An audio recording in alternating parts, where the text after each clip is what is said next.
ਵਾਹਿਗੁਰੂ ਜੀ ਕਾ ਖਾਲਸਾ ਵਾਹਿਗੁਰੂ ਜੀ ਕੀ ਫਤਿਹ। ਗੁਰੂ ਪਿਆਰੇ ਗੁਰੂ ਸਵਾਰੀ ਸਨਮਾਨਯੋਗ ਸਾਧ ਸੰਗਤ ਜੀਓ, ਅੱਜ ਦਾਸ ਵਾਹਿਗੁਰੂ ਅੱਖਰ ਦੇ ਜਿਹੜੇ ਹਨ 4 ਅੱਖਰ ਵਾ, ਇਹਨਾਂ ਦਾ ਕਲਿਆਣਕਾਰੀ ਸਰੂਪ 4 ਪਦਾਰਥਾਂ ਦੇ 4 ਚੀਜ਼ਾਂ ਦੇ ਗਠਬੰਧਨ ਦੀ ਜਾਣਕਾਰੀ ਕਰਾ ਕੇ ਕਿਵੇਂ ਆਪਣੇ ਨਿੱਜ ਸਰੂਪ ਵੱਲ ਲੈ ਕੇ ਜਾਂਦਾ ਹੈਗਾ। ਇਸ ਦੇ ਉੱਤੇ ਇੱਕ ਤਿਲ ਮਾਤਰ ਵਿਚਾਰ ਦਾਸ ਆਪ ਸਾਰੀਆਂ ਸੰਗਤਾਂ ਨਾਲ ਸਾਂਝਾ ਕਰਦਾ ਹੈਗਾ। ਜਿਵੇਂ ਕਿ ਅਸੀਂ ਦੇਖਦੇ ਹਾਂ ਕਿ ਜਿਹੜਾ ਨਾ ਵਾਹਿਗੁਰੂ ਮੰਤਰ ਹੈ, ਇਹ 4 ਅੱਖਰਾਂ ਦਾ ਜਾਪ ਹੈ। ਇਹ 4 ਚੀਜ਼ਾਂ ਦੇ ਗੱਠਜੋੜ ਤੋਂ ਉੱਪਰ ਹੁੰਦਾ ਹੈ। ਉਹ ਕੀ ਹੈ? ਜਿਵੇਂ ਆਪਾਂ ਦੇਖਦੇ ਹਾਂ ਕਿ ਇੱਕ ਹੁੰਦਾ ਹੈ ਗੁਰਮੰਤਰ, ਦੂਸਰਾ ਹੁੰਦਾ ਹੈ ਬੀਜ ਮੰਤਰ, ਤੀਸਰਾ ਮੂਲ ਮੰਤਰ ਤੇ ਚੌਥਾ ਹੁੰਦਾ ਹੈ ਮਹਾਮੰਤਰ। ਇਹਨਾਂ 4 ਤੋਂ ਵੀ ਉੱਪਰ ਜਿਹੜਾ ਜੋ ਸ੍ਰੇਸ਼ਟ ਮੰਤਰ ਹੈ ਉਹ ਕੀ ਹੈ? ਉਹ 4 ਅੱਖਰਾਂ ਦਾ ਜਾਪ ਵਾਹਿਗੁਰੂ। ਭਾਵ ਕੀ ਹੈ ਕਿ ਸਭ ਤੋਂ ਜੋ ਸ੍ਰੇਸ਼ਟ ਮੰਤਰ ਹਨ ਉਹ ਵਾਹਿਗੁਰੂ ਹੀ ਹੈਗਾ। ਸੋ ਜਿਹੜੇ ਹਨ ਵਾਹਿਗੁਰੂ ਦਾ ਨਾਮ ਜਪਦੇ ਆ, 4 ਅੱਖਰਾਂ ਦਾ ਜਾਪ ਕਰਦੇ ਆ, 5 ਪਿਆਰਿਆਂ ਤੋਂ ਅੰਮ੍ਰਿਤ ਦੀ ਬਖਸ਼ਿਸ਼ ਲੈ ਕੇ ਇਸ ਸ਼ਬਦ ਦਾ ਅਭਿਆਸ ਕਰਦੇ ਆ। ਫਿਰ ਉਹਨਾਂ ਦੇ ਉੱਤਰ ਅੰਦਰ ਜਿਹੜੀਆਂ ਹਨ 4 ਵਸਤੂਆਂ ਦੀਆਂ ਗੱਠਜੋੜ ਦੀਆਂ ਜੋ ਤਬਦੀਲੀਆਂ ਆਉਂਦੀਆਂ ਹਨ, ਇਹਨਾਂ ਤਬਦੀਲੀਆਂ ਦੇ ਵਿੱਚ ਇੱਕ ਤਬਦੀਲੀ ਇਹ ਹੁੰਦੀ ਹੈ ਕਿ ਉਹਨਾਂ ਨੂੰ ਜਿਹੜੀ ਹੈ ਨਾ ਮੋਕਸ਼ ਦੀ ਪ੍ਰਾਪਤੀ ਹੁੰਦੀ ਹੈ। ਕਿਵੇਂ ਹੁੰਦੀ ਹੈ? ਜਿਵੇਂ 4 ਚੀਜ਼ਾਂ ਤੋਂ ਉਹਨਾਂ ਨੂੰ ਮੁਕਤੀ ਪ੍ਰਾਪਤ ਹੋਣੀ ਸ਼ੁਰੂ ਹੋ ਜਾਂਦੀ ਆ। ਪਹਿਲਾ ਕੀ ਹੁੰਦਾ? ਪਹਿਲਾ ਸੰਸਾਰੀ ਪਦਾਰਥ ਹੁੰਦੇ ਆ। ਸੰਸਾਰੀ ਪਦਾਰਥਾਂ ਵਿੱਚੋਂ ਜਿਵੇਂ ਭੋਗ ਵਿਲਾਸ, ਖਾਣ ਪੀਣ, ਪਹਿਨਣ ਤੇ ਹੋਰ ਹੰਡਾਉਣ ਦੀਆਂ ਜਿਹੜੀਆਂ ਰੁਚੀਆਂ ਹੈਗਾ, ਇਹ ਤੋਂ ਮਨ ਉਪਰਾਮ ਹੋ ਜਾਂਦਾ। ਦੂਸਰਾ ਕੀ ਹੈ? ਸੰਸਾਰ ਦੀਆਂ ਰੁਚੀਆਂ। ਉਹ ਕੀ ਹੁੰਦਾ? ਜਿਵੇਂ ਰੰਗ ਤਮਾਸ਼ੇ, ਇਹਨਾਂ ਤੋਂ ਜੀਵਨ ਜਿਹੜਾ ਹੈ ਨਾ ਮੁਕਤ ਹੋ ਜਾਂਦਾ ਹੈਗਾ। ਭਾਵ ਕਿ ਆ ਰੰਗ ਤਮਾਸ਼ੇ ਤੋਂ ਬਿਰਤੀ ਉੱਪਰ ਉੱਠਣੀ ਸ਼ੁਰੂ ਹੋ ਜਾਂਦੀ ਆ। ਫਿਰ ਅੱਗੇ ਕੀ ਹੁੰਦਾ? ਜਿਵੇਂ ਸੰਸਾਰੀ ਜੀਵ ਹੁੰਦੇ ਆ। ਜਿਵੇਂ ਸੰਸਾਰੀ ਜੀਵ ਹੁੰਦੇ ਹਨ, ਇਹਨਾਂ ਸੰਸਾਰੀ ਜੀਵ ਜਿੰਨੇ ਵੀ ਮਨੁੱਖਤਾ ਹੁੰਦੀ ਆ, ਇਹਨਾਂ ਦੇ ਨਾਲ ਫਿਰ ਇਸ ਅਭਿਆਸੀ ਦਾ ਵਰਤਾਰਾ ਇਸ ਤਰ੍ਹਾਂ ਹੋ ਜਾਂਦਾ ਜਿਵੇਂ ਕਲਗੀਧਰ ਮਹਾਰਾਜ ਨੇ ਕਿਹਾ ਕਿ ਨਾ ਕੋ ਬੈਰੀ ਨਾ ਹੈ ਬਗਾਨਾ। ਫਿਰ ਇਸ ਤੋਂ ਉੱਪਰ ਜਿਉਂ ਬਿਰਤੀ ਉੱਠਦੀ ਹੈ ਨਾ, ਫਿਰ ਪਰਿਵਾਰ ਦਾ ਮੋਹ। ਇਹ ਜਿਹੜਾ ਪਰਿਵਾਰ ਦਾ ਮੋਹ ਹੈ, ਇਹ ਤੋਂ ਵੀ ਫਿਰ ਬਿਰਤੀ ਜਿਹੜੀ ਹੈ ਉਹ ਉੱਪਰ ਉੱਠਣੀ ਸ਼ੁਰੂ ਹੋ ਜਾਂਦੀ ਹੈ। ਅਤੇ ਕੇਵਲ ਇਕੱਲੇ ਹੀ ਜਿਹੜੇ ਹਨ ਉਹ ਪਰਮੇਸ਼ਰ ਰਹਿ ਜਾਂਦੇ। ਭਾਵ ਕੀ ਹੈ? 4 ਤਰ੍ਹਾਂ ਦੀ ਮੁਕਤੀ, ਸੰਸਾਰੀ ਪਦਾਰਥ ਦੀ ਮੁਕਤੀ ਹੈਗੀ ਹੈ, ਸੰਸਾਰਿਕ ਰੁਚੀਆਂ ਦੀ, ਸੰਸਾਰਿਕ ਜੀਵਾਂ ਦੀ, ਅਤੇ ਆਪਣੇ ਪਰਿਵਾਰ ਦਾ ਜਿਹੜਾ ਮੋਹ ਹੈਗਾ, ਇਹਨਾਂ ਦੇ ਗਠਬੰਧਨ ਤੋਂ ਵਾਹਿਗੁਰੂ ਸ਼ਬਦ ਫਿਰ ਉੱਚਾ ਕਰ ਦਿੰਦਾ ਹੈਗਾ। ਇਸੇ ਤਰ੍ਹਾਂ ਅਸੀਂ ਦੇਖਦੇ ਹਾਂ ਕਿ ਜਿਵੇਂ ਬੁੱਧੀ ਦੀਆਂ 4 ਹਾਲਤਾਂ ਹੁੰਦੀਆਂ। ਇੱਕ ਹੁੰਦੀ ਹੈ ਮਨ, ਬੁੱਧ, ਚਿੱਤ ਤੇ ਹੰਕਾਰ। ਜਦੋਂ ਵਾਹਿਗੁਰੂ ਦੇ 4 ਅੱਖਰ ਇਹਨਾਂ 4 ਬੁੱਧੀਆਂ ਦਾ ਜਿਹੜਾ ਗੱਠਜੋੜ ਹੈ, ਇਹਦੀ ਜਾਣਕਾਰੀ ਕਰਾ ਕੇ ਇਹਨੂੰ ਸਰ ਕਰਕੇ ਇਹ ਤੋਂ ਜਿਉਂ ਬਿਰਤੀ ਬੁੱਧੀ ਉੱਪਰ ਉੱਠਦੀ ਹੈ ਨਾ, ਅਤੇ ਫਿਰ ਇਹ ਵਾਹਿਗੁਰੂ ਸ਼ਬਦ ਜਿਹੜੀ ਇੱਕ ਬਹੁਤ ਮਹੱਤਵਪੂਰਨ ਬੁੱਧੀ, ਜਿਹਨੂੰ ਅਸੀਂ ਵਿਵੇਕ ਮਤ ਆਖਦੇ ਹਾਂ, ਇਸ ਵਿਵੇਕ ਦੇ ਮਤ ਦਾ ਜਿਹੜਾ ਹੈ ਨਾ ਖਜ਼ਾਨਾ ਫਿਰ ਖੁੱਲ੍ਹਣ ਲੱਗ ਪੈਂਦਾ ਹੈਗਾ। ਇਹ 4 ਅੱਖਰਾਂ ਦਾ ਜਾਪ ਫਿਰ ਇਹ ਵਿਵੇਕ ਮਤ ਦੇ ਖਜ਼ਾਨੇ ਨੂੰ ਖੋਲ੍ਹ ਦਿੰਦਾ ਹੈਗਾ। ਸੋ ਅੱਗੇ ਕੀ ਹੁੰਦਾ ਹੈ? ਜਿਵੇਂ ਅਸੀਂ ਦੇਖਦੇ ਹਾਂ ਕਿ ਵਾਹਿਗੁਰੂ ਜੀ ਦੇ ਹੈ ਨਾ 4 ਸਰੂਪਾਂ ਦਾ ਵਰਣਨ ਸਾਨੂੰ ਜਿਹੜਾ ਹੈ ਨਾ ਗੁਰਬਾਣੀ ਵਿੱਚ ਮਿਲਦਾ ਹੈ। ਇੱਕ ਕੀ ਹੈ? ਜਿਵੇਂ ਨਿਰਗੁਣ ਰੂਪ ਹੈ, ਦੂਸਰਾ ਸਰਗੁਣ ਹੈ, ਤੀਸਰਾ ਵਾਹਿਗੁਰੂ ਜੀ ਦਾ ਸ਼ਬਦ ਜਿਹੜਾ ਹੈਗਾ ਸਰੂਪ ਹੈ, ਅਤੇ ਚੌਥਾ ਜਿਹੜਾ ਹੈਗਾ ਉਹ ਵੀ ਹੈ ਸ਼ਾਸਤਰ ਸਰੂਪ। ਇਹ 4 ਰੂਪਾਂ ਵਿੱਚ ਹਨ ਅਸੀਂ ਵਾਹਿਗੁਰੂ ਜੀ ਦਾ ਜਿਹੜਾ ਹੈ ਨਾ ਨਿੱਜ ਆਪਣਾ ਜੋ ਉਹਨਾਂ ਦਾ ਦਰਸ਼ਨ ਹੈਗਾ ਉਸ ਨੂੰ ਅਸੀਂ ਮੰਨਦੇ ਹਾਂ। ਵਾਹਿਗੁਰੂ ਸ਼ਬਦ ਇਹਨਾਂ 4 ਸਰੂਪਾਂ ਦਾ ਦਰਸ਼ਨ ਕਰਾ ਕੇ ਹਨ ਸਾਨੂੰ ਉਸ ਸਰੂਪ ਵੱਲ ਲੈ ਜਾਂਦਾ ਹੈਗਾ, ਜਿਸ ਸਰੂਪ ਨੂੰ ਅਸੀਂ ਆਪਣੇ ਆਪ ਦੀ ਅਵਸਥਾ ਆਖਦੇ ਹਾਂ। ਇਹ ਆਪੇ ਆਪ ਦੀ ਅਵਸਥਾ ਜਿਹੜੀ ਹੈ ਨਾ, ਇਹਨੂੰ ਸੁੰਨ ਸਮਾਧੀ ਵੀ ਆਖਿਆ ਜਾਂਦਾ। ਭਾਵ ਕੀ ਹੈ? ਜਿਹਦੇ ਬਾਰੇ ਕਿਸੇ ਨੂੰ ਕੋਈ ਗਿਆਨ ਨਹੀਂ ਹੈ, ਇਹ ਸਿਰਫ ਪਰਮੇਸ਼ਰ ਹੀ ਜਾਣਦਾ ਹੈਗਾ। ਬਸ ਇਹ ਜਿਹੜੀ ਹਾਲਤ ਹੈ ਨਾ, ਵਾਹਿਗੁਰੂ ਸ਼ਬਦ ਉਸ ਵੱਲ ਸਾਨੂੰ ਜਿਹੜਾ ਲੈ ਜਾਂਦਾ ਹੈ, 4 ਚੀਜ਼ਾਂ ਦੇ ਗਠਬੰਧਨ ਨੂੰ ਸਰ ਕਰਕੇ, ਨਿਰਗੁਣ ਸਰੂਪ, ਸਰਗੁਣ ਸਰੂਪ, ਸ਼ਬਦ ਸਰੂਪ ਤੇ ਸ਼ਾਸਤਰ ਦਾ। ਇਸ ਵਿੱਚੋਂ ਆਪਾਂ ਫਿਰ ਅੱਗੇ ਦੇਖਦੇ ਹਾਂ ਕਿ ਜਿਵੇਂ 4 ਬੀਜ ਮੰਤਰਾਂ ਦਾ ਇੱਕ ਗਠਬੰਧਨ ਹੁੰਦਾ ਹੈਗਾ। ਇਹਦੇ ਵਿੱਚੋਂ ਕੀ ਹੁੰਦਾ ਹੈ? ਇੱਕ ਹੁੰਦਾ ਹੈ ਗੁਰਮੰਤਰ, ਦੂਸਰਾ ਹੁੰਦਾ ਹੈ ਬੀਜ ਮੰਤਰ, ਤੀਸਰਾ ਹੁੰਦਾ ਹੈ ਮੂਲ ਮੰਤਰ ਅਤੇ ਚੌਥਾ ਹੁੰਦਾ ਹੈ ਮਹਾਮੰਤਰ। ਇਹਨਾਂ 4 ਮੰਤਰਾਂ ਦੀ ਜਾਣਕਾਰੀ ਕਰਾ ਕੇ ਵਾਹਿਗੁਰੂ ਸ਼ਬਦ ਇਹਨਾਂ ਦੇ ਗੱਠਜੋੜ ਤੋਂ ਸਾਨੂੰ ਫਿਰ ਉਸ ਸਥਿਤੀ ਵਿੱਚ ਪਹੁੰਚਾ ਦਿੰਦੇ 4 ਅੱਖਰ, ਜਿਹਨੂੰ ਅਸੀਂ ਨਾ ਸ੍ਰੇਸ਼ਟ ਮੰਤਰ ਆਖਦੇ ਹਾਂ। ਸ੍ਰੇਸ਼ਟ ਮੰਤਰ ਉਹ ਹੁੰਦਾ ਹੈਗਾ ਜਿਹਦੇ ਵਰਗਾ ਦੂਸਰਾ ਕੋਈ ਮੰਤਰ ਨਹੀਂ। ਭਾਵ ਕੀ ਹੈ? ਵਾਹਿਗੁਰੂ 4 ਅੱਖਰ ਉਹ ਸ੍ਰੇਸ਼ਟ ਹੈਗੇ ਆ ਜਿਸ ਨੂੰ ਅਸੀਂ ਅਨਾਦੀ ਆਖਦੇ ਹਾਂ। ਭਾਵ ਕੀ ਆ, ਆਦਿ ਤੋਂ ਵੀ ਪਹਿਲਾਂ ਦੇ ਜਿਹੜੇ ਨੇ 4 ਅੱਖਰ ਸੀਗੇ ਇਹ ਗੁਪਤ ਰੂਪ ਵਿੱਚ ਵਾਹਿਗੁਰੂ 'ਚ ਸੀਗੇ, ਪਰ ਸਮਾਂ ਪਾ ਕੇ ਗੁਰੂ ਨਾਨਕ ਸਾਹਿਬ ਮਹਾਰਾਜ ਨੇ ਫਿਰ ਇਹਨਾਂ 4 ਜਿਹੜੀਆਂ ਸ਼ਬਦਾਂ ਦੇ ਅੱਖਰ ਸੀ ਇਹਨਾਂ ਨੂੰ ਪ੍ਰਗਟ ਕੀਤਾ, ਤੇ ਫਿਰ 4 ਅੱਖਰਾਂ ਨੇ ਗਾਂ ਜਿਹੜੇ ਹੈਗੇ ਇਹ 4 ਜੋ ਮੰਤਰ ਇਹਨਾਂ ਦੇ ਗੱਠ ਜੋੜ ਨੂੰ ਜਿਹੜਾ ਹੈ ਨਾ ਇਹਨਾਂ ਦੀ ਜਾਣਕਾਰੀ ਦੇ ਕੇ ਫਿਰ ਆਪਣੇ ਸਰੂਪ ਵਿੱਚ ਗੁਰਸਿੱਖ ਨੂੰ ਦਾਖਲਾ ਦਿੱਤਾ। ਇਹਦੇ ਵਿੱਚੋਂ ਹੈ ਇੱਕ ਗੁਰਮੰਤਰ, ਬੀਜ ਮੰਤਰ, ਮੂਲ ਮੰਤਰ ਤੇ ਸ੍ਰੇਸ਼ਟ ਮੰਤਰ ਜਿਹੜਾ ਹੈਗਾ ਇਹ ਵਾਹਿਗੁਰੂ ਦਾ ਹੈਗਾ। ਭਾਵ ਕੀ ਆ, ਇਹ 4 ਚੀਜ਼ਾਂ ਦਾ ਗੱਠ ਜੋੜ, ਗੁਰਮੰਤਰ, ਬੀਜ ਮੰਤਰ, ਮੂਲ ਮੰਤਰ, ਮਹਾ ਮੰਤਰ ਤੇ ਆਪਣਾ ਜਿਹੜਾ ਮੰਤਰ ਜਿਹਨੂੰ ਸ੍ਰੇਸ਼ਟ ਮੰਤਰ ਜਿਹਨੂੰ ਅਸੀਂ ਕਹਿੰਦੇ ਵਾਹਿਗੁਰੂ ਦਾ ਆਪਣਾ ਆਪ। ਤੇ ਇਸ ਤਰ੍ਹਾਂ ਅਸੀਂ ਇਹਨਾਂ ਰਿੱਧੀਆਂ ਸਿੱਧੀਆਂ ਦਾ ਦਾਤਾ ਵੀ ਜਿਹੜਾ ਨਾ ਵਾਹਿਗੁਰੂ ਜੀ ਜਿਹੜਾ ਹੈਗਾ ਇਹਦੀ ਜਾਣਕਾਰੀ ਸਾਨੂੰ ਮਿਲ ਜਾਂਦੀ ਆ ਜਦੋਂ ਅਸੀਂ 4 ਸ਼ਬਦਾਂ ਦੇ ਗੱਠ ਜੋੜ ਦਾ ਜਾਪ ਕਰਦੇ ਹਾਂ। ਇਹ 'ਚ ਸਾਨੂੰ ਪਤਾ ਲੱਗ ਜਾਂਦਾ ਕਿ 4 ਤਰ੍ਹਾਂ ਦੀਆਂ ਜਿਹੜੀਆਂ ਨੇ ਰਿੱਧੀਆਂ ਸਿੱਧੀਆਂ ਇਹਨਾਂ ਦੇ ਗੱਠ ਜੋੜ ਦੇ ਗਿਆਨ ਤੋਂ ਸਾਨੂੰ ਉੱਪਰ ਵਾਹਿਗੁਰੂ ਜਿਹੜਾ ਹੈ ਨਾ ਉਹ ਸ਼ਬਦ ਉਸ ਪਾਸੇ ਵੱਲ ਪ੍ਰੇਰ ਕੇ ਲੈ ਜਾਂਦਾ। ਇਹਦੇ ਵਿੱਚੋਂ ਕੀ ਹੁੰਦੀਆਂ, ਇੱਕ ਰਿੱਧੀਆਂ ਹੁੰਦੀਆਂ, ਦੂਸਰਾ ਸਿੱਧੀਆਂ, ਤੀਸਰੀਆਂ ਨਿੱਧੀਆਂ, ਚੌਥਾ ਕਲਾ। ਇਹਨਾਂ 4 ਦੇ ਸਰੂਪ ਦੇ ਗੱਠ ਜੋੜ ਤੋਂ ਸਾਨੂੰ ਫਿਰ ਵਾਹਿਗੁਰੂ ਸ਼ਬਦ ਉਸ ਸ਼ਕਤੀ ਵੱਲ ਲੈ ਜਾਂਦਾ ਜਿਹੜੀ ਸ਼ਕਤੀ ਹੈ ਸਰਬ ਸ਼ਕਤੀਆਂ ਦਾ ਸੋਮਾ ਹੈਗੀ ਆ। ਭਾਵ ਕੀ ਹੈ, ਜੇ ਤੋਂ ਅਨੰਤ ਸ਼ਕਤੀਆਂ ਜਿਹੜੀਆਂ ਹਨ ਉਹ ਕਈ ਰੰਗਾਂ ਰੂਪਾਂ ਦੇ ਹੋ ਕੇ ਉਹਦੇ ਵਿੱਚੋਂ ਫਿਰ ਪ੍ਰਗਟ ਹੁੰਦੀਆਂ ਹੈ। ਇਸ ਤਰ੍ਹਾਂ ਹੈ ਨਾ 4 ਜਿਹੜੀਆਂ ਹੈ ਨਾ ਇਹ ਮੁਕਤੀਆਂ ਜਿਹੜੀਆਂ ਹੈਗੀਆਂ ਇਹ ਵੀ ਸਾਨੂੰ ਹੈ ਨਾ ਵਾਹਿਗੁਰੂ ਜੀ ਦੇ ਇਹਨਾਂ 4 ਵਾਹਿਗੁਰੂ ਦੇ ਅੱਖਰਾਂ ਦੇ ਜਾਪ ਤੋਂ ਇਹਨਾਂ 4 ਮੁਕਤੀਆਂ ਦੀ ਸਾਨੂੰ ਜਾਣਕਾਰੀ ਜਿਹੜੀ ਹੈਗੀ ਉਹ ਸਹਿਜ ਦੇ ਵਿੱਚ ਪ੍ਰਾਪਤ ਹੋ ਜਾਂਦੀ ਆ। ਸੋ ਇਸ ਤਰ੍ਹਾਂ ਆਪਾਂ ਦੇਖਦੇ ਹਾਂ ਕਿ 4 ਵੇਦਾਂ ਦਾ ਗੱਠ ਜੋੜ ਹੈਗਾ। ਹੁਣ 4 ਵੇਦ ਆਪ ਸਾਰੀਆਂ ਸੰਗਤਾਂ ਜਾਣਦੀਆਂ ਕਿ ਇੱਕ ਰਿਗ ਵੇਦ ਹੈਗਾ, ਦੂਸਰਾ ਸਾਮ ਵੇਦ ਆ, ਫਿਰ ਯੁਜੁਰ ਵੇਦ ਆ, ਫਿਰ ਅਥਰਵਣ ਵੇਦ ਆ। ਇਹਨਾਂ 4 ਵੇਦਾਂ ਦੇ ਗੱਠ ਜੋੜ ਦੀ ਜਾਣਕਾਰੀ ਦੇ ਕੇ ਜਿਹੜਾ ਵਾਹਿਗੁਰੂ ਹੈਗਾ ਇਹ ਸਾਨੂੰ ਇਹ ਸਾਰੇ ਗਿਆਨ ਦਾ ਤੱਤ ਸਾਰ ਜਿਹੜਾ ਹੈ ਨਾ ਸਮਝਾ ਦਿੰਦਾ ਹੈਗਾ। ਉਹ ਤੱਤ ਸਾਰ ਕੀ, ਉਹ ਹੈ ਕੇਵਲ ਤੇ ਕੇਵਲ ਪਰਮੇਸ਼ਰ ਦਾ ਨਾਮ। ਸੋ ਜਿਹੜਾ ਨਾਮ ਹੈਗਾ ਇਹ ਸਭ ਤੋਂ ਉੱਤਮ ਹੈਗਾ। ਇਸੇ ਕਰਕੇ 4 ਅੱਖਰ ਜਿਹੜੇ ਹਨ ਉਸ ਨਾਮ ਦੀ ਮਹਿਮਾ ਵੱਲ ਲੈ ਜਾਂਦੇ ਆ। ਜਿਹੜਾ ਨਾਮ ਜਿਹੜਾ ਨਾ ਸਭ ਤੋਂ ਉੱਤਮ ਜਿਹੜਾ ਹੈਗਾ ਉਹ ਗਿਣਿਆ ਜਾਂਦਾ ਹੈਗਾ। ਇਸੇ ਤਰ੍ਹਾਂ 4 ਜਿਹੜੇ ਵਰਨ ਹੈਗੇ ਆ ਇਹ 4 ਵਰਨਾਂ ਦੇ ਜਿਹੜੇ ਪਾਪ ਹੈਗੇ ਇਹਨਾਂ ਨੂੰ ਦੂਰ ਕਰਨ ਲਈ ਇਹ 4 ਜਿਹੜੇ ਅੱਖਰ ਵਾ ਇਹ ਉਹ 4 ਵਰਨਾਂ ਦੇ ਜਿਹੜੇ ਪਾਪ ਆ ਉਹਨਾਂ ਨੂੰ ਦੂਰ ਕਰਨ ਲਈ ਸਮਰੱਥ ਹੁੰਦੇ ਆ। ਭਾਵ ਕੀ ਆ, 4 ਵਰਨਾਂ ਦੀ ਜਾਣਕਾਰੀ ਦੇ ਕੇ ਇਹ ਫਿਰ ਉਹਨਾਂ ਦੇ ਸਾਰੇ ਪਾਪ ਕੱਟ ਕੇ ਹਨਾ ਫਿਰ ਜਗਿਆਸੂ ਨੂੰ ਸੁੱਖ ਪ੍ਰਦਾਨ ਕਰਦੇ ਆ। ਇਹ 4 ਵਰਨ ਕੀ ਹੁੰਦੇ ਆ, ਜਿਵੇਂ ਕਿ ਬ੍ਰਾਹਮਣ ਹੈ, ਨੰਬਰ 2 ਤੇ ਖੱਤਰੀ ਹੈ, ਫਿਰ ਵੈਸ਼ ਹੈ, ਚੌਥਾ ਸ਼ੂਦਰ ਹੈਗਾ। ਇਹਨਾਂ 4 ਵਰਨਾਂ ਦੇ ਜਿਹੜੇ ਪਾਪ ਦੂਰ ਕਰਕੇ ਵਾਹਿਗੁਰੂ ਜਿਹੜਾ ਹੈ ਨਾ 4 ਵਰਨਾਂ ਤੋਂ ਇੱਕ ਵਰਨ ਕਰ ਦਿੰਦਾ ਹੈਗਾ।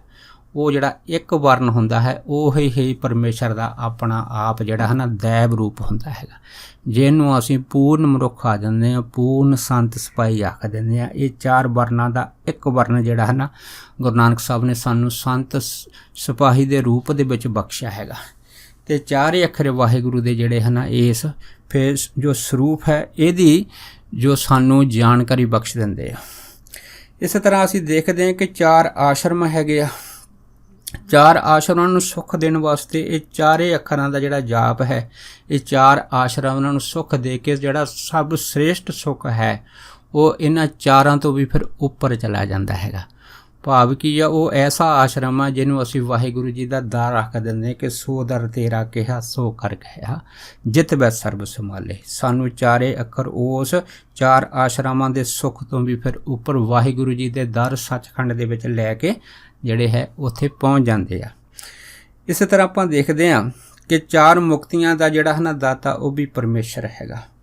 ਹੁਣ ਇਹ ਜਿਹੜੀਆਂ 4 ਮੁਕਤੀਆਂ ਹੈਗੀਆਂ ਇਹ ਦਾ ਦਾਤਾ ਵਾਹਿਗੁਰੂ ਹੈ। ਇਹ ਕਿਹੜੀਆਂ ਹੈਗੀਆਂ, ਇਹਦੇ ਵਿੱਚੋਂ ਹੈਗਾ ਸਲੋਕ, ਦੂਸਰਾ ਹੈ ਸਰੂਪ, ਤੀਸਰਾ ਸਮੀਪ, ਚੌਥਾ ਸਤੁਜ। ਇਹਨਾਂ 4 ਮੁਕਤੀਆਂ ਦਾ ਦਾਤਾ ਪਰਮੇਸ਼ਰ ਹੈ। 4 ਮੁਕਤੀਆਂ ਦੇ ਦਰਵਾਜ਼ੇ ਜਿਹੜੇ ਹਨ ਇਹ ਦੀ ਜਾਣਕਾਰੀ ਜਿਹੜੀ ਹੈ ਇਹ 4 ਅੱਖਰ ਜਗਿਆਸੂ ਨੂੰ ਸਹਿਜ ਵਿੱਚ ਦੇ ਕੇ ਉਸ ਨੂੰ ਉਸ ਮੁਕਤੀ ਵੱਲ ਲੈ ਜਾਂਦੇ ਆ, ਜਿਸ ਮੁਕਤੀ ਨੂੰ ਅਸੀਂ ਆਖਦੇ ਹਾਂ ਕਿ ਉਹ ਆਪਣੇ ਆਪ ਦੀ ਵੀ ਸਤਿਗਤੀ ਕਰ ਲੈਂਦਾ ਹੈਗਾ ਤੇ ਜਿਹੜੇ ਨਾਮ ਨਾਲ ਜੁੜਦੇ ਉਹਦੀ ਵੀ ਸਤਿਗਤੀ ਕਰਨ ਦੇ ਵਾਹਿਗੁਰੂ ਨੂੰ ਯੋਗ ਬਣਾ ਦਿੰਦਾ ਹੈ। ਜਿਵੇਂ ਗੁਰਬਾਣੀ ਦਾ ਫਰਮਾਨ ਹੈ ਕਿ ਆਪ ਮੁਕਤ ਕਰੇ ਸੰਸਾਰ। ਭਾਵ ਕਿ ਜਿਹੜਾ ਆਪ ਵੀ ਮੁਕਤ ਹੈ ਸੰਸਾਰ ਨੂੰ ਮੁਕਤੀ ਕਰਨ ਦੀ ਸਮਰੱਥਾ ਵੀ ਵਾਹਿਗੁਰੂ ਦੀ ਕਿਰਪਾ ਦੇ ਨਾਲ ਪ੍ਰਾਪਤ ਕਰ ਲੈਂਦਾ ਹੈਗਾ। ਤਿਸ ਜਨ ਕੋ ਕੋਈ ਨਾ ਪਹੁੰਚਣ ਹਾਰ, ਫਿਰ ਉਹਦੇ ਬਰਾਬਰ ਦੂਸਰਾ ਜਿਹੜਾ ਹੈ ਨਾ ਉਹ ਫਿਰ ਪਹੁੰਚ ਨਹੀਂ ਜਾਂਦਾ। ਫਿਰ ਅੱਗੇ ਆਪਾਂ ਦੇਖਦੇ ਹਾਂ ਕਿ ਜਿਹੜੇ ਹਨ 4 ਜਾਗੇ ਹੁੰਦੇ ਆ, ਮਨ, ਬੁੱਧ, ਚਿੱਤ, ਹੰਕਾਰ। ਇਹਨਾਂ 4 ਜਾਗਿਆਂ ਦੇ ਵਿੱਚੋਂ ਹੈ ਨਾ ਜਿਹੜੀ ਮਨ ਦੀ ਚੇਤਨਤਾ ਹੈਗੀ ਆ, ਸਾਨੂੰ ਉਸ ਪਾਸੇ ਵੱਲ ਜਿਹੜੀ ਵਾਹਿਗੁਰੂ ਦੇ 4 ਅੱਖਰਾਂ ਦਾ ਜਾਪ ਲੈ ਜਾਂਦੇ ਆ।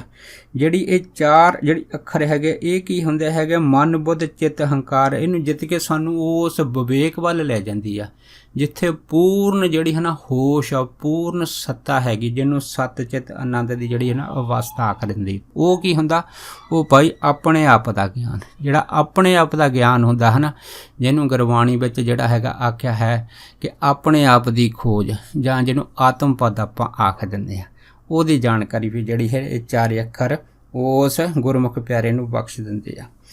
ਫਿਰ ਜਿਵੇਂ ਅਸੀਂ ਦੇਖਦੇ ਹਾਂ ਕਿ ਧਰਮ ਦੇ ਜਿਹੜੇ 4 ਪੈਰ ਹੁੰਦੇ ਆ, ਇਹਦੇ ਵਿੱਚੋਂ ਕੀ ਹੁੰਦਾ ਹੈ, ਰਾਜਾ, ਪੰਡਤ, ਸਹਿਤ ਅਤੇ ਤੀਰਥ। ਇਹ ਜਿਹੜੇ 4 ਪੈਰ ਵਾ ਹਨ, ਨੰਬਰ 1 ਤੇ ਰਾਜਾ, ਦੂਸਰਾ ਪੰਡਤ, ਤੀਸਰਾ ਸਹਿਤ, ਚੌਥਾ ਤੀਰਥ। ਇਹਨਾਂ 4 ਪੈਰਾਂ ਦੀ, ਧਰਮ ਦੇ 4 ਪੈਰਾਂ ਦੀ ਜਾਣਕਾਰੀ ਦੇ ਕੇ ਵਾਹਿਗੁਰੂ ਸ਼ਬਦ ਜਿਹੜਾ ਹੈ ਨਾ ਸਾਨੂੰ ਉਸ ਪਾਸੇ ਲੈ ਜਾਂਦਾ ਹੈ, ਜਿਸ ਤੋਂ ਸਾਨੂੰ ਪਤਾ ਲੱਗਦਾ ਹੈਗਾ ਕਿ ਭਾਈ ਇਹ ਸਾਰਾ ਕੁਝ ਜੋ ਹੈ ਨਾ ਇਹ ਨਾਮ ਦੇ ਆਸਰੇ ਹੀ ਚੱਲਦਾ ਹੈ। ਕਿਉਂਕਿ ਅਸਲ ਜੋ ਧੁਜਾ ਹੈ, ਜੋ ਪੈਰ ਹੈ, ਜੋ ਆਸਰਾ ਹੈ ਨਾ, ਉਹ ਨਾਮ ਦਾ ਹੀ ਹੈ। ਜਿਵੇਂ ਗੁਰਬਾਣੀ ਨੇ ਆਖਿਆ ਹੈ ਕਿ ਨਾਮ ਕੇ ਤਾਰੇ ਸਗਲੇ ਜੰਤ, ਨਾਮ ਕੇ ਤਾਰੇ ਖੰਡ ਬ੍ਰਹਿਮੰਡ, ਨਾਮ ਕੇ ਤਾਰੇ ਸਿਮਰਤ ਵੇਦ ਪੁਰਾਣ, ਨਾਮ ਕੇ ਤਾਰੇ ਸੁਣਨ ਗਿਆਨ ਧਿਆਨ। ਇਹ ਸਾਰੀ ਚੀਜ਼ਾਂ ਦੀ ਜਿਹੜੀ ਜਾਣਕਾਰੀ ਹੈਗੀ ਆ, ਇਹ ਵਾਹਿਗੁਰੂ ਦੇ 4 ਅੱਖਰਾਂ ਤੋਂ ਜਗਿਆ ਨੂੰ ਸਹਿਜ ਵਿੱਚ ਪ੍ਰਾਪਤ ਹੋ ਜਾਂਦੀ ਆ। ਇਸੇ ਤਰ੍ਹਾਂ ਅਸੀਂ ਦੇਖਦੇ ਹਾਂ ਕਿ 4 ਤਰ੍ਹਾਂ ਦੀ ਭਗਤੀ ਹੈ। ਇੱਕ ਤਾਂ ਹੁੰਦੀ ਨੰਬਰ 1 ਨਿਕਸ਼ ਭਗਤੀ, ਦੂਸਰੀ ਹੁੰਦੀ ਹੈ ਉੱਤਮ ਭਗਤੀ, ਤੀਸਰੀ ਮੱਧਮ ਅਤੇ ਚੌਥੀ ਹੁੰਦੀ ਹੈ ਸ੍ਰੇਸ਼ਟ।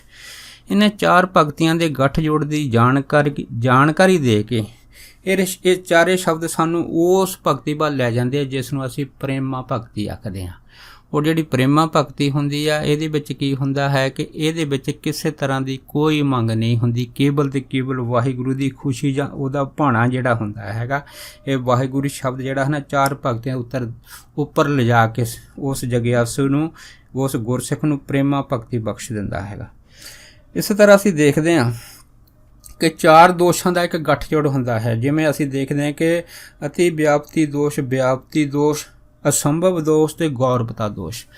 ਇਹ 4 ਦੋਸ਼ ਜਿਹੜੇ ਹਨ ਵਿਦਵਾਨਾਂ ਨੇ ਮੰਨਿਓ ਆ, ਲੇਕਿਨ ਇਹਨਾਂ 4 ਦੋਸ਼ਾਂ ਦੀ ਜਾਣਕਾਰੀ ਦੇ ਕੇ ਇਹ ਵਾਹਿਗੁਰੂ ਸ਼ਬਦ ਸਾਨੂੰ ਉਸ ਪਦ ਦੇ ਨਾਲ ਜੋੜ ਦਿੰਦਾ ਹੈ, ਜਿਹਦੇ ਵਿੱਚ ਅਸੀਂ ਦੇਖਦੇ ਹਾਂ ਕਿ ਭੁੱਲਣ ਅੰਦਰ ਸਭ ਕੋ ਭੁੱਲ ਗੁਰੂ ਕਰਤਾਰ। ਬਾਕੀ ਸਾਰੀ ਚੀਜ਼ ਜਿਹੜੀ ਹੈ ਨਾ ਭੁੱਲਣ ਅੰਦਰ ਦੇ ਹੈ, ਕਿਸੇ ਨਾ ਕਿਸੇ ਦੋਸ਼ ਦੇ ਦਿਨ ਹੈ, ਲੇਕਿਨ ਵਾਹਿਗੁਰੂ ਜਿਹੜੇ ਹੈ ਨਾ ਉਹ ਹੀ ਕਲੰਕ ਜਾਂ ਦੋਸ਼ ਤੋਂ ਰਹਿਤ ਸ਼ਕਤੀ ਹੈਗੀ ਆ, ਉਸ ਤੋਂ ਬਗੈਰ ਦੂਸਰਾ ਕੋਈ ਹੋ ਨਹੀਂ ਸਕਦਾ ਹੈਗਾ।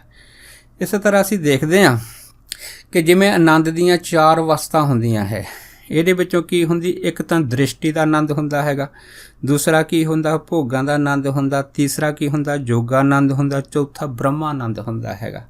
ਇੱਕ ਇਹ ਦ੍ਰਿਸ਼ਟੀ ਦਾ ਜਿਹੜਾ ਆਨੰਦ ਹੈ, ਜਿਵੇਂ ਸੰਸਾਰ ਨੂੰ ਦੇਖਣਾ, ਭੋਗਾਂ ਦਾ ਆਨੰਦ, ਦੁਨੀਆ ਦੇ ਪਦਾਰਥਾਂ ਦੇ ਭੋਗਾਂ ਦੀ ਖਾਣ ਦੀ ਰੁਚੀ, ਹੰਡਾਉਣ ਦੀ ਰੁਚੀ। ਤੀਸਰਾ ਯੋਗਾ ਆਨੰਦ, ਜਿਹਨੂੰ ਜਿਹੜੇ ਯੋਗੀ ਲੋਕ ਵਾ ਉਹ ਆਪਣੀਆਂ ਸਮਾਧੀਆਂ ਵਿੱਚ ਮਾਣਦੇ ਆ। ਅਤੇ ਚੌਥਾ ਬ੍ਰਹਮਾ ਆਨੰਦ ਜਿਹੜਾ ਸਭ ਤੋਂ ਉੱਤਮ ਹੈਗਾ।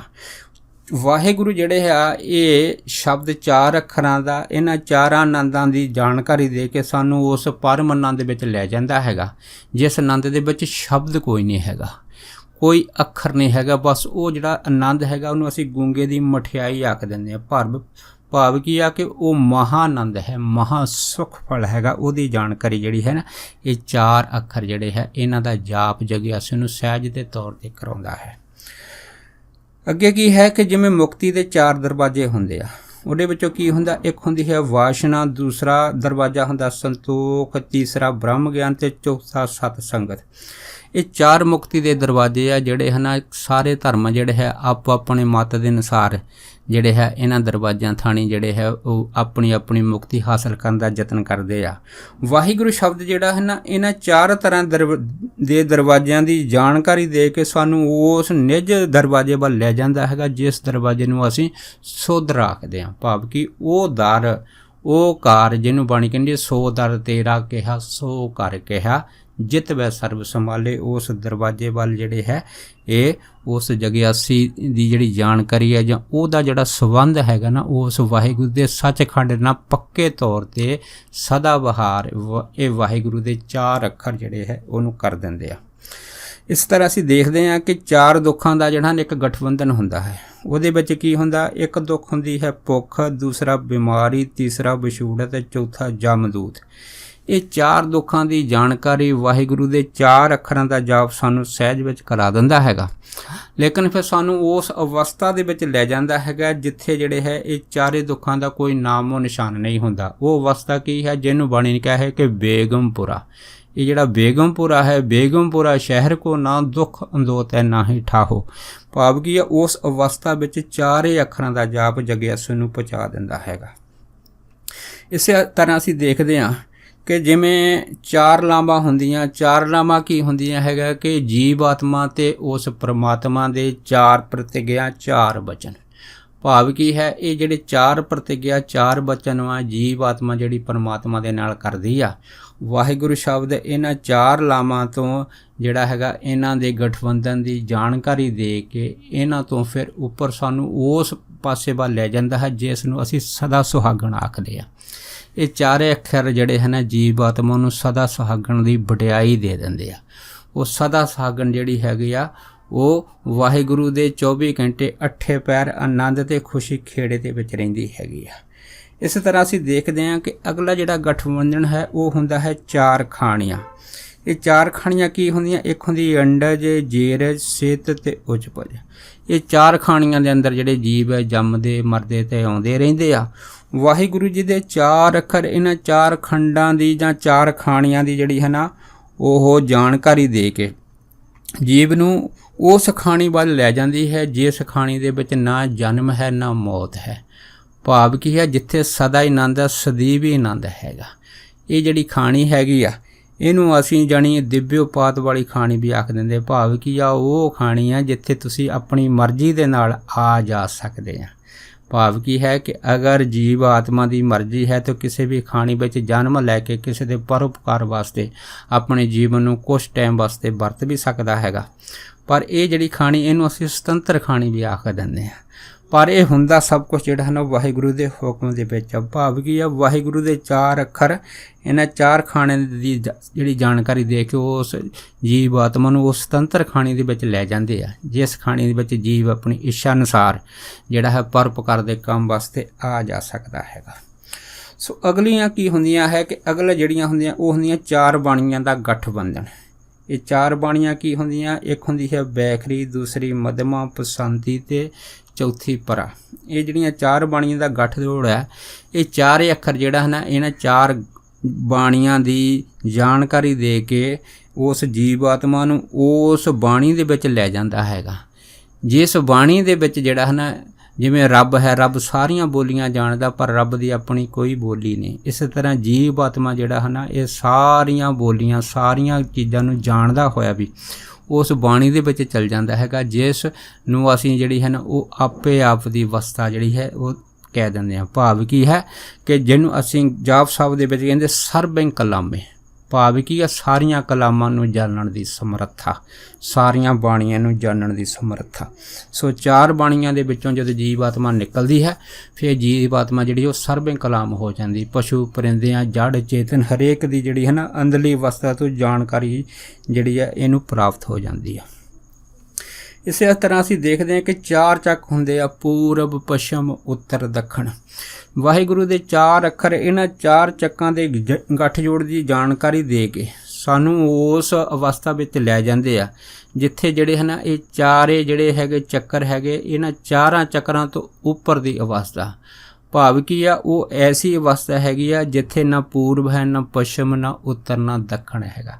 ਭਾਵ ਕੀ ਹੈ ਕਿ ਉਹ ਜਿਹੜੇ ਹੈਗਾ ਉਹ ਘਰ ਜਿਸ ਦੀਆਂ ਨਾ ਕੋਈ ਦਿਸ਼ਾ ਹੁੰਦੀਆਂ ਹੈ, ਨਾ ਕੋਈ ਘਰ ਹੁੰਦੇ ਆ, ਨਾ ਕੋਈ ਉਹਨਾਂ ਦੇ ਜਿਹੜੇ ਹੈਗੇ ਦਿਸ਼ਾਵਾਂ ਹੁੰਦੀਆਂ।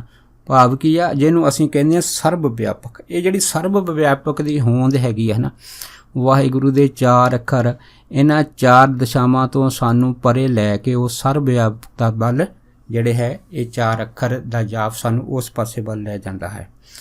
ਇਸੇ ਤਰ੍ਹਾਂ ਅਗਲੀ ਜਿਹੜੀ ਚੌਂਕੜੀ ਹੈ ਉਹ ਹੁੰਦੀ ਹੈ 4 ਯੁੱਗਾਂ ਦੀ। ਇਹਦੇ ਵਿੱਚੋਂ ਸਤਯੁਗ, ਤ੍ਰੇਤਾ, ਦੁਆਪਰ ਤੇ ਕਲਯੁਗ। ਇਹਨਾਂ 4 ਯੁੱਗਾਂ ਦੀ ਜਿਹੜੀ ਚੌਂਕੜੀ ਹੈ ਇਹਦਾ ਗਿਆਨ ਕਰਾ ਕੇ ਵਾਹਿਗੁਰੂ ਸਾਨੂੰ ਉਸ ਯੁੱਗ ਵੱਲ ਲੈ ਜਾਂਦਾ ਹੈ ਜਿਸ ਯੁੱਗ ਨੂੰ ਅਸੀਂ ਹੈ ਨਾ ਗਿਆਨ ਦਾ ਯੁੱਗ ਆਖ ਦਿੰਦੇ ਹਾਂ। ਭਾਵ ਕੀ ਹੈ ਕਿ ਉਹ ਯੁੱਗ ਜਿੱਥੇ ਨਾ ਦਿਨ ਹੈ ਨਾ ਰਾਤ ਹੈ, ਨਾ ਗਰਮੀ ਹੈ ਨਾ ਸਰਦੀ ਹੈ। ਭਾਵ ਕੀ ਹੈ ਜਿੱਥੇ ਸਮਾਂ ਕੋਈ ਨਹੀਂ, ਸਮੇਂ ਤੋਂ ਰਹਿਤ ਯੁੱਗ। ਇਹ ਜਿਹੜਾ ਸਮੇਂ ਤੋਂ ਰਹਿਤ ਯੁੱਗ ਹੁੰਦਾ ਇਹਨੂੰ ਅਗੰਮਪੁਰ ਆਖ ਦਿੰਦੇ ਆ। ਉਸ ਅਗੰਮਪੁਰ ਵੱਲ ਜਿਹੜਾ ਹੈ ਨਾ ਪਰਮੇਸ਼ਰ ਦਾ 4 ਅੱਖਰਾਂ ਦਾ ਜਾਪ ਇਸ ਜੀਵ ਨੂੰ ਲੈ ਕੇ ਜਿਹੜਾ ਹੈਗਾ ਪਹੁੰਚ ਜਾਂਦਾ ਹੈ। ਇਸੇ ਤਰ੍ਹਾਂ ਅਸੀਂ ਦੇਖਦੇ ਹਾਂ ਜਿਵੇਂ 4 ਪਦਾਰਥਾਂ ਦਾ ਗੱਠਜੋੜ ਹੁੰਦਾ ਹੈ। ਇਹ 4 ਪਦਾਰਥ ਕੀ ਹੈ? ਇੱਕ ਹੁੰਦਾ ਧਰਮ, ਇੱਕ ਅਰਥ, ਇੱਕ ਕਾਮ ਤੇ ਮੋਖ। ਵਾਹਿਗੁਰੂ ਦੇ 4 ਅੱਖਰ 4 ਪਦਾਰਥਾਂ ਦੀ ਜਾਣਕਾਰੀ ਦੇ ਕੇ ਫਿਰ ਸਾਨੂੰ ਉਸ ਪਦਾਰਥ ਵੱਲ ਲੈ ਜਾਂਦੇ ਆ ਜਿਹਦੇ ਵਿੱਚ ਜਿਹੜੇ ਜੀਵ ਆਤਮਾ ਹੈਗੀ ਉਹ ਕਿਸੇ ਪਦਾਰਥ ਦੀ ਇੱਛਾ ਨਹੀਂ ਰੱਖਦੀ, ਪਰ ਨਾ ਇੱਛਾ ਹੋਣ ਦੇ ਬਾਵਜੂਦ ਵੀ ਉਹ ਜਿਹੜੀ ਜੀਵ ਆਤਮਾ ਹੈ ਉਹ ਮੰਗਣ ਦੀ ਅਵਸਥਾ ਵਿੱਚ ਖੜੀ ਰਹਿੰਦੀ ਹੈ। ਭਾਵ ਕੀ ਹੈ ਕਿ ਸਾਰੇ ਪਦਾਰਥ ਚਰਨਾਂ 'ਚ ਹਾਜ਼ਰ ਰਹਿੰਦੇ ਹੈ, ਪਰ ਮੰਗਣਾ ਵੀ ਕੁਛ ਨਹੀਂ, ਪਰ ਮੰਗਣ ਦੀ ਹਾਲਤ ਵਿੱਚ ਖੜੇ ਰਹਿਣਾ। ਇਹ ਜਿਹੜੇ ਵਾਹਿਗੁਰੂ ਦੇ 4 ਅੱਖਰ ਹਨ ਜੀਵ ਨੂੰ ਉਸ ਅਵਸਥਾ ਵਿੱਚ ਜਿਹੜੀ ਪਹੁੰਚਾ ਦਿੰਦੇ ਆ। ਇਸੇ ਤਰ੍ਹਾਂ ਅਸੀਂ ਦੇਖਦੇ ਹਾਂ ਕਿ ਜਿਹੜੇ 4 ਅੱਖਰ ਜਿਵੇਂ ਵਿਸ਼ਨੂੰ ਦੀਆਂ 4 ਬਾਹਾਂ ਮੰਨੀਆਂ ਜਾਂਦੀਆਂ, ਇੱਕ ਦੇ ਵਿੱਚ ਉਹਦੇ ਸ਼ੰਖ ਆ, ਦੂਸਰਾ ਗਦਾ, ਤੀਸਰਾ ਚੱਕਰ, ਚੌਥਾ ਕਮਲ ਹੈਗਾ। ਲੇਕਿਨ ਇਹ ਜਿਹੜੀਆਂ 4 ਬਾਹਾਂ ਵਿਸ਼ਨੂੰ ਦੀਆਂ ਹੈਗਾ ਜਿਹਨੂੰ ਅਸੀਂ ਸਤੋਗੁਣੀ ਰੂਪ ਪਰਮੇਸ਼ਰ ਦਾ ਜਿਹੜਾ ਹੈਗਾ ਉਹ ਮੰਨਦੇ ਹਾਂ। ਭਾਵ ਕੀ ਹੈਗਾ ਕਿ ਇਹ ਜਿਹੜੀ ਸਤੋਗੁਣੀ ਬਿਰਤੀ ਹੈਗੀ ਦੀਆਂ 4 ਬਾਹਾਂ, ਇਹਨਾਂ 4 ਬਾਹਾਂ ਦੀ ਜਾਣਕਾਰੀ, 4 ਸ਼ਕਤੀਆਂ ਦੀ ਜਾਣਕਾਰੀ ਦੇ ਕੇ ਜੀਵ ਸਾਨੂੰ ਉਸ ਅਵਸਥਾ ਵਿੱਚ ਲੈ ਜਾਂਦਾ ਹੈਗਾ ਜਿਸ ਅਵਸਥਾ ਵਿੱਚ ਅਸੀਂ ਇਹ ਚੀਜ਼ ਜਿਹੜੀ ਵਰਣਨ ਕਰਦੇ ਹਾਂ ਕਿ ਵਾਹਿਗੁਰੂ ਦੀਆਂ ਜਿਹੜੀਆਂ ਹੈਗੀਆਂ ਉਹ ਇੱਕ ਨਹੀਂ ਲੱਖਾਂ ਹੀ ਬਾਹਾਂ ਹੈਗੀਆਂ, ਪਰ ਉਹਦੀ ਕੋਈ ਬਾਹ ਨਹੀਂ ਹੈ। ਉਹਦੀਆਂ ਲੱਖਾਂ ਹੀ ਅੱਖਾਂ, ਉਹਦੀ ਕੋਈ ਅੱਖ ਨਹੀਂ ਹੈ। ਉਹਦੇ ਲੱਖਾਂ ਹੀ ਕੰਨ, ਉਹਦੇ ਕੋਈ ਕੰਨ ਨਹੀਂ। ਉਹਦੀਆਂ ਲੱਖਾਂ ਹੀ ਨਾਸਕਾਂ, ਉਹਦੀ ਕੋਈ ਨਾਸਕਾਂ ਨਹੀਂ ਹੈਗੀ ਆ।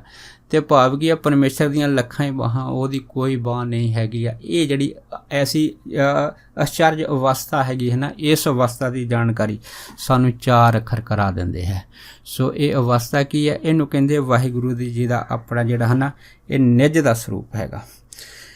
ਇਸੇ ਤਰ੍ਹਾਂ ਅਸੀਂ ਦੇਖਦੇ ਹਾਂ ਕਿ ਮਨੁੱਖ ਦੀਆਂ ਜਿਹੜੀਆਂ ਹਨ 4 ਅਵਸਥਾ ਜਿਹੜੀਆਂ ਹੈ ਇਹਨਾਂ ਦਾ ਗਿਆਨ ਸਾਨੂੰ ਗੁਰਬਾਣੀ 'ਚ ਮਿਲਦਾ। ਇੱਕ ਕੀ ਹੈ ਕਿ ਜਦ ਮਨੁੱਖ ਜਿਹੜਾ ਹੈ ਨਾ ਗਰਭ ਦੀ ਅਵਸਥਾ ਦੇ ਅੰਦਰ 9-10 ਮਹੀਨੇ ਹੁੰਦਾ, ਇੱਕ ਤਾਂ ਗਰਭ ਦੀ ਅਵਸਥਾ ਹੈ। ਦੂਸਰਾ ਉਹਦਾ ਕੀ ਹੈ ਉਹ ਹੁੰਦੀ ਹੈ ਜਾਣੀ ਉਹਦਾ ਬਚਪਨ। ਤੀਸਰਾ ਜਵਾਨੀ, ਅਤੇ ਚੌਥੀ ਜਿਹੜੀ ਅਵਸਥਾ ਹੁੰਦੀ ਹੈ ਉਹ ਹੁੰਦਾ ਹੈ ਬੁਢੇਪਾ। ਸੋ ਗਰਭ ਦੀ ਅਵਸਥਾ, ਬਾਲ, ਜਵਾਨੀ ਅਤੇ ਬੁਢੇਪਾ, ਇਹਨਾਂ ਦੇ ਵਿੱਚੋਂ ਵਾਹਿਗੁਰੂ ਸ਼ਬਦ ਇਹਨਾਂ 4 ਅਵਸਥਾ ਦੀ ਜਾਣਕਾਰੀ ਦੇ ਕੇ ਜੀਵ ਆਤਮਾ ਨੂੰ ਉੱਥੇ ਵਿੱਚ ਜਿਹੜਾ ਲੈ ਜਾਂਦਾ ਹੈ ਜਿੱਥੇ ਉਹਨੂੰ ਇਸ ਚੀਜ਼ ਦਾ ਇਲਮ ਹੋ ਜਾਂਦਾ ਹੈ ਕਿ ਨਾ ਮੈਂ ਕਦੀ ਜੰਮਿਆ ਸੀ ਨਾ ਮਰਿਆ ਸੀ। ਭਾਵ ਕੀ ਹੈ ਨਾ ਮੈਂ ਕਦੀ ਬੁੱਢਾ ਹੋਇਆ ਸੀ ਨਾ ਮੈਂ ਕਦੀ ਜਵਾਨ ਹੋਇਆ ਸੀਗਾ। ਮੈਂ ਉਸ ਅਵਸਥਾ ਦਾ ਮਾਲਕ ਹੈਗੀ ਹਾਂ ਜਿਸ ਅਵਸਥਾ ਦੇ ਵਿੱਚ ਮੈਨੂੰ ਇਸ ਤਰ੍ਹਾਂ ਪ੍ਰਤੀਤ ਹੁੰਦਾ ਹੈਗਾ ਕਿ ਮੈਂ ਸਦਾ ਹਾਂ ਅਤੇ ਵਾਹਿਗੁਰੂ ਮੇਰੇ ਨਾਲ ਸਦਾ ਹੈਗਾ। ਇਹ ਮੇਰਾ ਆਪਣਾ ਆਪ ਰੂਪ ਹੈ। ਨਾ ਕਦੀ ਮੈਂ ਵੱਧਦਾ ਹਾਂ ਨਾ ਮੈਂ ਕਦੀ ਘਟਦਾ ਹਾਂ, ਨਾ ਮੇਰੇ 'ਚ ਹਰਖ ਹੈ ਨਾ ਸੋਗ ਹੈ। ਇਹਨਾਂ ਸਾਰੀਆਂ ਚੀਜ਼ਾਂ ਦਾ ਜਿਹੜਾ ਗਿਆਨ ਹੈ ਵਾਹਿਗੁਰੂ ਦੇ 4 ਅੱਖਰ ਜਿਹੜੇ ਹੈ ਉਸ ਜੀਵ ਆਤਮਾ ਨੂੰ ਸਹਿਜ ਵਿੱਚ ਕਰਾ ਦਿੰਦੇ ਆ। ਇਸ ਤਰ੍ਹਾਂ ਅਸੀਂ ਦੇਖਦੇ ਹਾਂ ਕਿ ਜਿਵੇਂ 4 ਪੈਰ ਦਿਨ ਦਾ ਜਿਹੜਾ ਗੱਠਜੋੜ ਹੈ ਅਤੇ 4 ਪੈਰ ਰਾਤ ਦਾ ਵੀ ਜਿਹੜਾ ਗੱਠਜੋੜ ਮੰਨਿਆ ਜਾਂਦਾ ਹੈਗਾ।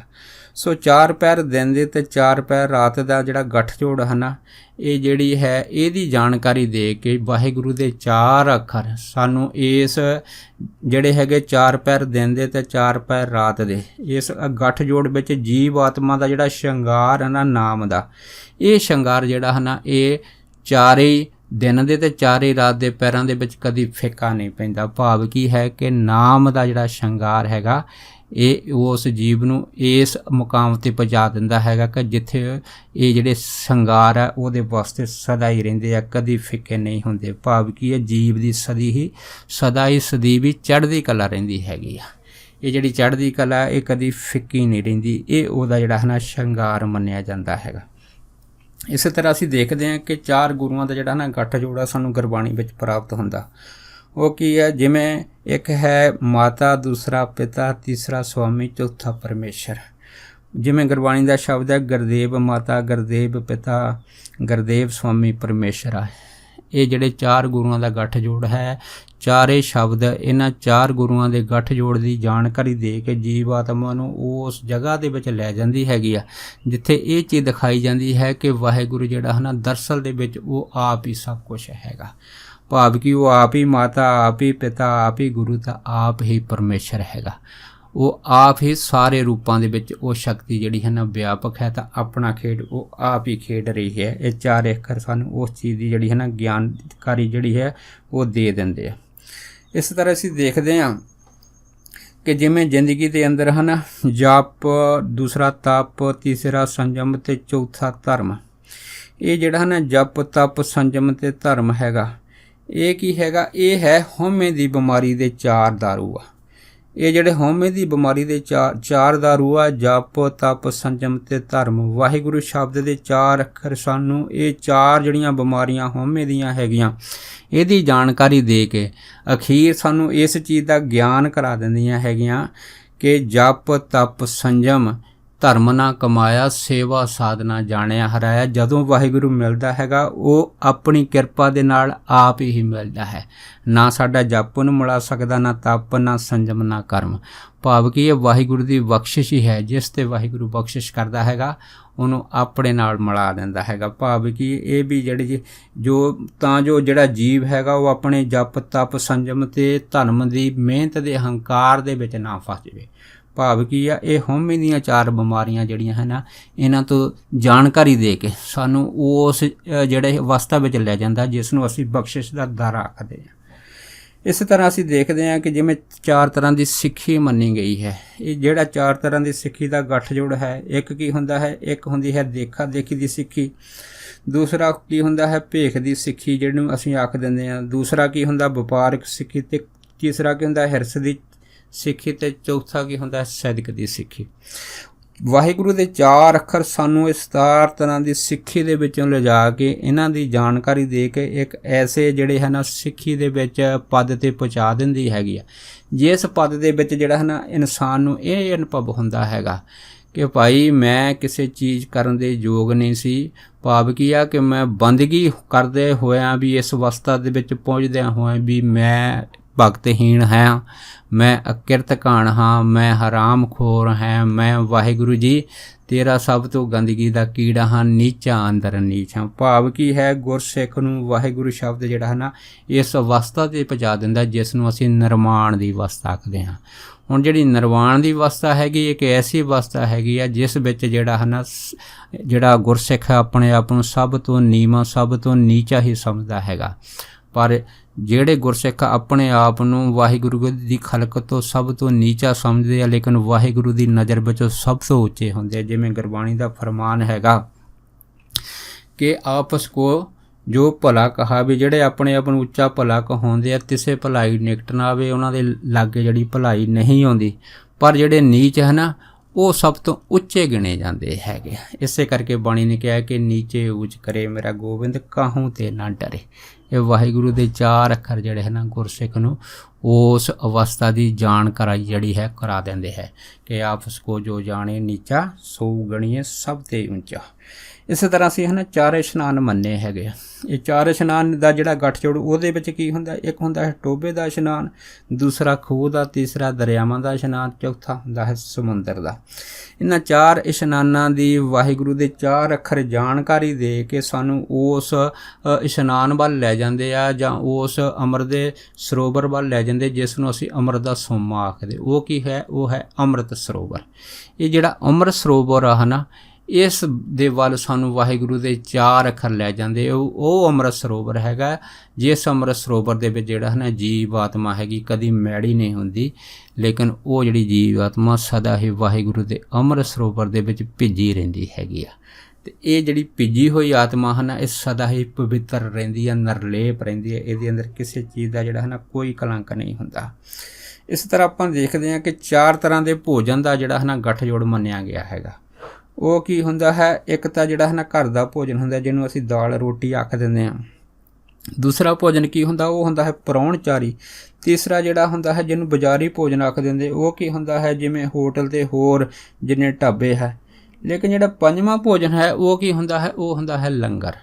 ਹੁਣ ਜਿਹੜਾ ਲੰਗਰ ਹੈਗਾ ਜਿਹੜਾ ਇਨਸਾਨ ਹੈ 4 ਤਰ੍ਹਾਂ ਦੇ ਭੋਜਨ ਜਿਹੜਾ ਹੈਗਾ ਉਹ ਜਦ ਕਰਦਾ ਹੈਗਾ, ਲੇਕਿਨ ਵਾਹਿਗੁਰੂ ਦੇ ਸ਼ਬਦ ਜਿਹੜੇ ਹਨ ਸਾਨੂੰ ਉਸ ਅਵਸਥਾ ਵਿੱਚ ਲੈ ਜਾਂਦੇ ਆ ਜਿਸ ਅਵਸਥਾ ਦੇ ਵਿੱਚ ਜੀਵ ਜਿਹੜਾ ਹੈ ਨਾ ਇਹ 4 ਤਰ੍ਹਾਂ ਦੇ ਭੋਜਨ ਦੀਆਂ ਰੁਚੀਆਂ ਤੋਂ ਨਿਰਲੇਪ ਹੋ ਜਾਂਦਾ ਹੈਗਾ, ਜਿਹਨੂੰ ਅਸੀਂ ਅਦਾਸੀ ਮਤ ਆਖ ਦਿੰਦੇ ਹਾਂ। ਭਾਵ ਕੀ ਹੈ ਕਿ ਉਹ ਅਵਸਥਾ ਜਿਸ ਨੂੰ ਅਸੀਂ ਹੈ ਨਾ ਪਵਨ ਆਹਾਰ ਆਖ ਦਿੰਦੇ ਹਾਂ।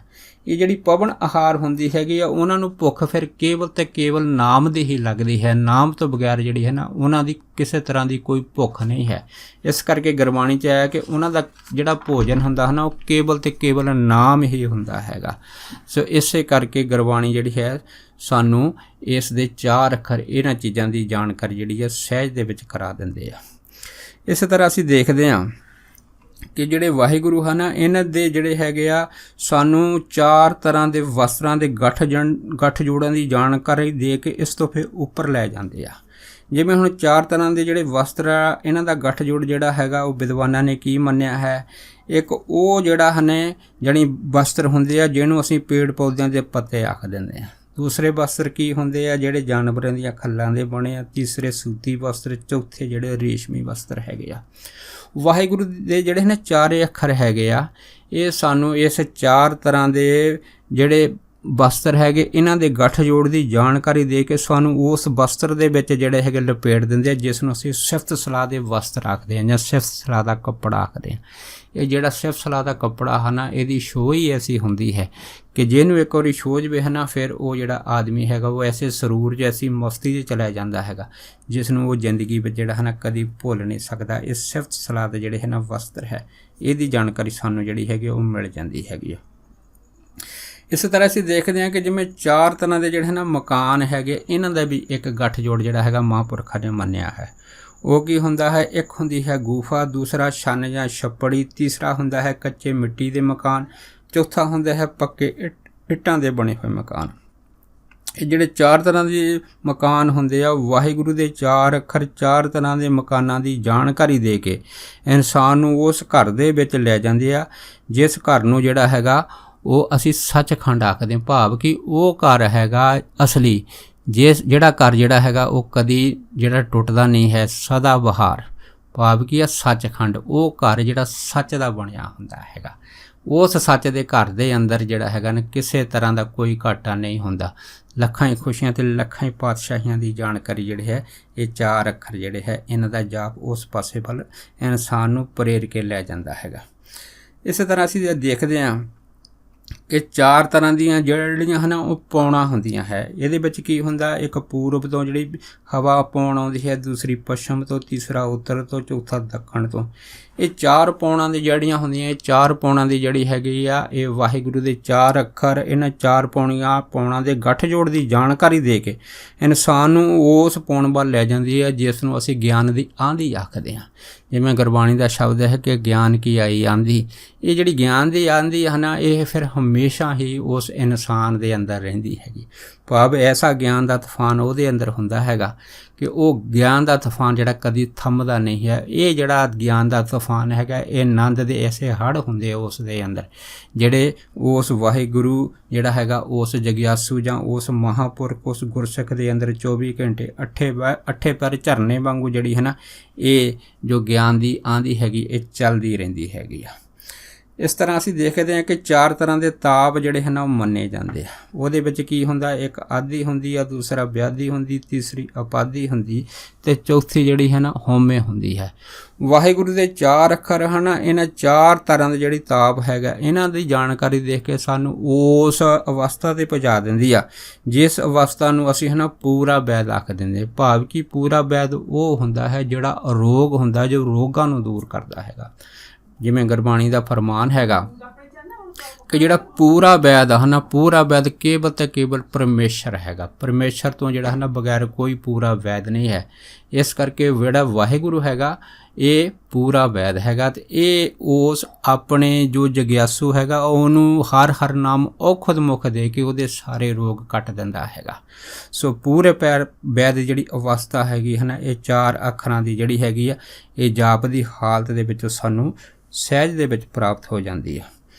ਇਸੇ ਤਰ੍ਹਾਂ ਅਸੀਂ ਦੇਖਦੇ ਹਾਂ ਕਿ ਜਿਵੇਂ ਮਾਇਆ ਦੇ ਜਿਹੜੇ ਹਨ 4 ਰੂਪ ਹੁੰਦੇ। ਇੱਕ ਕੀ ਹੁੰਦਾ ਹੈ ਰਜੋ ਤਮੋ ਸਤੋ। ਲੇਕਿਨ ਜਿਹੜਾ ਚੌਥਾ ਰੂਪ ਹੁੰਦਾ ਨਾ ਮਾਇਆ ਤੇ ਇਸ ਤੋਂ ਪਰ ਉਹ ਕੀ ਹੁੰਦਾ ਹੈ ਤੁਰਿਆ ਪਦ। ਲੇਕਿਨ ਇਹਨਾਂ ਚਾਰਾਂ ਦੇ ਵਿੱਚੋਂ ਇਹ ਵਾਹਿਗੁਰੂ ਜਿਹੜਾ ਸ਼ਬਦ ਵਾ ਹੈ ਨਾ, ਰਜੋ ਤਮੋ ਸਤੋ, ਇਹ ਮਾਇਆ ਦਾ ਸੁਮੇਲ ਹੈਗਾ। ਲੇਕਿਨ ਚੌਥਾ ਜਦੋਂ ਮਾਇਆ ਚੋਂ ਨਿਕਲ ਕੇ ਤੁਰੀਆ ਪਦ ਦੇ ਵਿੱਚ ਜਿਹੜੀ ਹੈ ਜਗਿਆਸੂ ਪਹੁੰਚਦਾ ਹੈਗਾ, ਲੇਕਿਨ ਇਹ ਜਿਹੜਾ ਤੁਰੀਆ ਪਦ ਹੈ ਨਾ, ਇਸ ਤੁਰੀਆ ਪਦ ਦੇ ਵਿੱਚ ਮੈਲ ਤੋਂ ਰਹਿਤ ਹੈਗਾ। ਲੇਕਿਨ ਇਹ ਤੋਂ ਵੀ ਉੱਪਰ ਦੀ ਜਿਹੜੀ ਅਵਸਥਾ ਹੈਗੀ ਹੈ ਨਾ, ਉਸ ਅਵਸਥਾ ਦੇ ਵਿੱਚ ਇਹ ਵਾਹਿਗੁਰੂ ਦੇ 4 ਅੱਖਰ ਜਿਹੜੇ ਹੈਗਾ ਇਹਨਾਂ ਚੌਹਾਂ ਅਵਸਥਾ ਤੋਂ ਉੱਪਰ ਲੈ ਜਾਂਦੇ। ਭਾਵ ਕਿ ਉਹ ਐਸੀ ਅਵਸਥਾ ਹੈਗੀ ਆ ਜਿਸ ਅਵਸਥਾ ਦੀ ਕੋਈ ਜਾਣਕਾਰੀ ਨਹੀਂ ਹੈ ਜਗਿਆਸੂ ਨੂੰ। ਭਾਵ ਕੀ ਹੈ, ਉਹ ਅਵਸਥਾ ਵੀ ਜਿਹੜੀ ਹੈ ਨਾ ਐਸੀ ਅਵਸਥਾ ਹੈਗੀ ਆ ਜਿਹਨੂੰ ਅਸੀਂ ਅਵਸਥਾ ਨੂੰ ਵਾਹਿਗੁਰੂ ਦੀ ਬਖਸ਼ਿਸ਼ ਦਾ ਪਦ ਆਖ ਦਿੰਦੇ ਹਾਂ। ਭਾਵ ਕੀ ਆ, ਇਹ ਜਿਹੜੀ ਹੈ ਨਾ ਬਖਸ਼ਿਸ਼ ਦਾ ਪਦ ਦੀ ਅਵਸਥਾ ਹੈਗੀ ਆ, ਇਹ ਸਭ ਤੋਂ ਉੱਚੀ ਆ, ਜਿੱਥੇ ਵਾਹਿਗੁਰੂ ਉਸ ਜੀਵ ਆਤਮਾ 'ਤੇ ਬਖਸ਼ਿਸ਼ ਕਰਕੇ ਉਹਨੂੰ ਇਹ ਚੌਥੀਆਂ ਜਿਹੜੀਆਂ 4 ਅਵਸਥਾ ਹਨ ਇਹਨਾਂ ਤੋਂ ਉੱਪਰ ਕਰ ਦਿੰਦਾ, ਜਿਹਨੂੰ ਬਾਣੀ ਨੇ ਜਿਹੜਾ ਹੈ ਨਾ ਆਖਿਆ ਹੈ ਕਿ ਇਹ ਜਿਹੜਾ ਹੈ ਨਾ ਮਹਾਪਰਮ ਪਦ ਹੈਗਾ। ਇਹ ਮਹਾਪਰਮ ਪਦ ਵੀ ਜਿਹੜਾ ਹੈ ਨਾ ਉਸ ਜਗਿਆਸੂ ਦੇ ਜੋ ਸੋਚਣੀ ਹੈਗੀ ਉਹਦੇ ਵਿੱਚੋਂ ਬਾਹਰ ਨਿਕਲ ਜਾਂਦਾ ਹੈਗਾ।